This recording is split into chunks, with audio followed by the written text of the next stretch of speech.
Bonjour à tous, merci de nous rejoindre pour cette édition de la mi-journée. Voici les titres. Volcan l'a pété à 4h30 ce matin. Le piton de la fournaise s'est réveillé.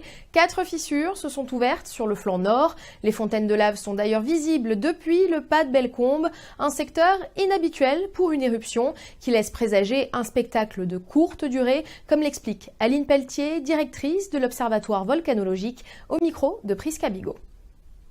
C'est un secteur qui est peu impacté en général par les éruptions, puisqu'on a peu de cônes visibles dans ce secteur-là. Donc à voir si cette éruption va durer ou pas.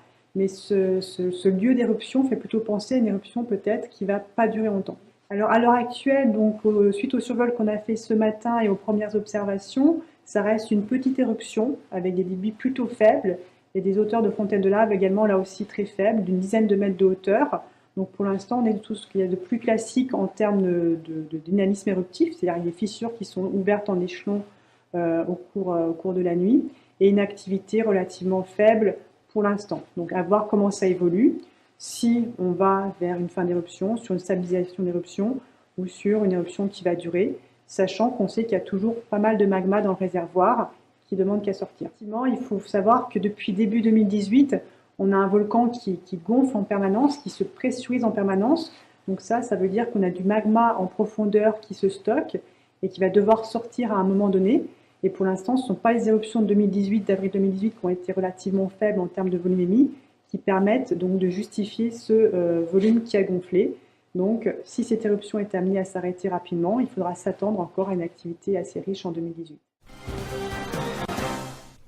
Un mort et un blessé grave dans un accident à Saint-Leu. Dans la nuit, un véhicule a fait une sortie de route au niveau de Kélonia. Les 2 occupants ont été éjectés de la voiture. Les circonstances du drame restent encore à déterminer. Le corps d'un homme d'une trentaine d'années a été découvert sous le clocher de l'église de la Trinité à Saint-Denis. La piste du suicide est privilégiée par les enquêteurs. C'est le prêtre de la paroisse qui a alerté les secours à la sortie de la messe. On l'écoute au micro de Pascal Robert.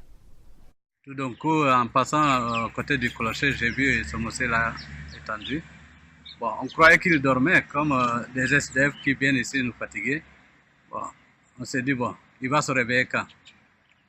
Et puis, je pars dans la salle, le sacristain m'appelle, il m'a dit, viens voir. J'ai dit, non, j'ai déjà vu ce monsieur-là. Il m'a dit, non, viens voir.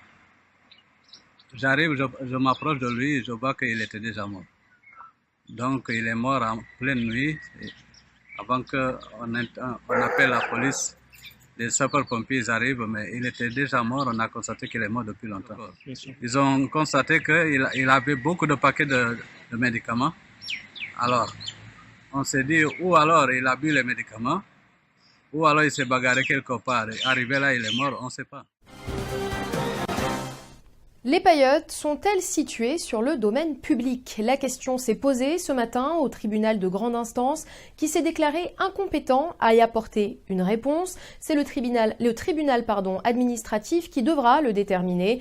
Une étape impérative dans la reconnaissance des baux commerciaux qu'espèrent les propriétaires de ces établissements. Samuel Irlepen.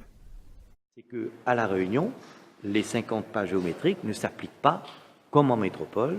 Donc, où se trouvent les parcelles litigieuses, le tribunal considère qu'il n'a pas compétence pour trancher de cette question, laquelle relève du tribunal administratif. Donc, c'est une question préjudicielle que le tribunal de grande instance pose au tribunal administratif et invite cette juridiction à dire est-ce que les parcelles litigieuses sont ou pas dans le domaine public? Et en attendant, le tribunal a sursis à statuer. Voilà. 2 mois de prison avec sursis pour insulte à caractère raciste.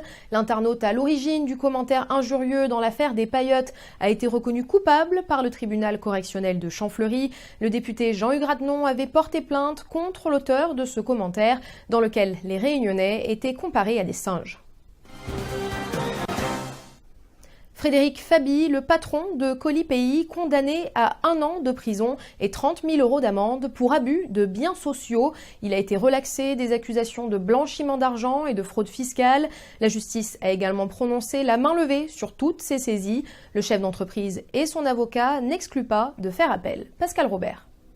Oui, même si M. Fabi décidait d'accepter la décision, il n'irait pas en prison puisque c'est une peine de prison aménageable et effectivement il récupère ses capacités économiques pour poursuivre ses activités. Maintenant, je vous dis, M. Fabi n'a pas de casier judiciaire.